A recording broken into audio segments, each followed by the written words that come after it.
বাইতুল মোকাররমে প্রবেশ ক্ষেত্রে আমরা দেখছি যে মুসল্লিদের ব্যাগ চেক করা হচ্ছে, অর্থাৎ তল্লাশি করা হচ্ছে। আপনারা যদি লক্ষ্য করেন তাহলে দেখতে পাচ্ছেন আইন শৃঙ্খলা বাহিনীর যে সতর্ক অবস্থানে দাঁড়িয়ে রয়েছে। অন্যদিকে আমরা দেখছি যে বাইতুল মোকাররমের মূল গেটটিতে, সেই গেটে কিন্তু ব্যাগ তল্লাশি করা হচ্ছে। অন্যদিকে যদি বলি যে বাইতুল মোকাররমের সামনে অর্থাৎ পল্টনেও, সেখানেও কিন্তু আইন শৃঙ্খলা বাহিনীর সদস্যরা কিন্তু সতর্ক অবস্থানে দাঁড়িয়ে রয়েছে এবং এখানে যারা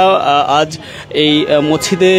ব্যাগ নিয়ে বা সন্দেহজনকভাবে যাদেরকে সন্দেহ করা হয় তাদেরকে কিন্তু ব্যাগ তল্লাশির মাধ্যমে তাদেরকে প্রবেশ করতে দিচ্ছে। অন্যদিকে যদি আপনারা লক্ষ্য করে জেনে থাকবেন যে আজকে যেই হেফাজত ইসলামের যে সমাবেশকে ঘিরে কিন্তু তারা বিক্ষোভকে ঘিরে তারা এই আইন শৃঙ্খলা বাহিনীর কঠোর অবস্থান বলা যেতে পারে। অন্যদিকে কিন্তু মানবাধিকার, জাতিসংঘের মানবাধিকার কার্যালয় ঢাকাতে স্থাপনের যে প্রতিবাদে, সেই প্রতিবাদে কিন্তু বিক্ষোভ মিছিল করবে হেফাজত ইসলাম এবং এই মুহূর্তে সেটিকে ঘিরে আমরা লক্ষ্য করতে পারছি যে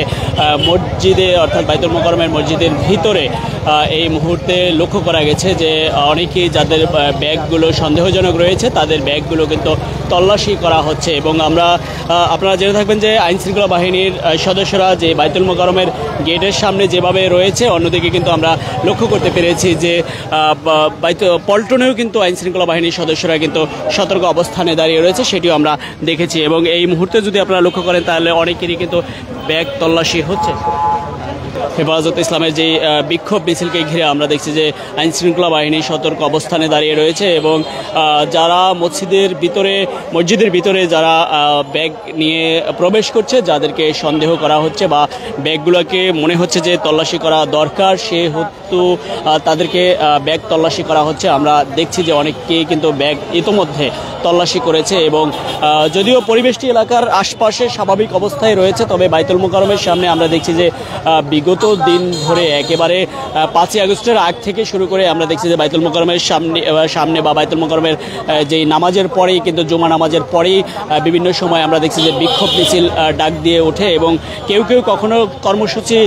পূর্ব ঘোষিত দিয়ে থাকে এবং কেউ কেউ কখনো কর্মসূচি পূর্ব ঘোষিত ডাক না দিয়েই কিন্তু খেলাফত মজলিস, ইসলামী আন্দোলন বাংলাদেশ, যেই ইসলামী দলগুলো, হেফাজত ইসলাম সহ এই যেই সব ইসলামী দলগুলো রয়েছে তারা কিন্তু বিভিন্ন সময় বিক্ষোভ করে আসছে। অন্যদিকে আমরা দেখছি যে হিজবুত তাহরীরও নিষিদ্ধ সংগঠন, তারাও কিন্তু অনেক সময় বিক্ষোভ করছে এই নিষিদ্ধ থাকা অবস্থায় এবং নিষেধাজ্ঞা থাকা অবস্থায় অনেক সময় কিন্তু বিক্ষোভ করছে। সেটিকে ঘিরে সবসময় কিন্তু আমরা লক্ষ্য করতে পেরেছি যে বাইতুল মোকাররমই মূলত একটু সতর্ক অবস্থানেই থাকে, যাতে জুম্মার দিন থাকে এবং বাইতুল মোকাররমে যাতে কোনো ধরনের অসুবিধে না হয় বা কোনো আইন পরিপন্থী ঘটনা না ঘটে, সেই কারণে কিন্তু সবসময় আমরা দেখছি যে কর্মসূচি থাকুক বা না থাকুক আইন শৃঙ্খলা বাহিনীর সতর্ক অবস্থানে থাকে এবং সেটি কিন্তু আজকেও আমরা দেখছি। তবে আজকে কর্মসূচি ঘোষণা করা হয়েছে এবং সেই কর্মসূচির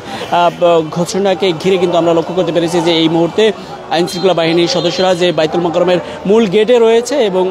পল্টন মোড়েও কিন্তু রয়েছে এবং মূল গেটের যেই মুসল্লিরা যারা প্রবেশ করে তাদেরকে মূলত ব্যাগ তল্লাশি, যাদের ব্যাগ রয়েছে তাদেরকে ব্যাগ তল্লাশির মাধ্যমে তাদেরকে প্রবেশ করতে দিচ্ছে এবং যাতে বাইক বা অন্যরকম কোনো রকম যাতে অসুবিধা না হয় সেই সব বাইক বা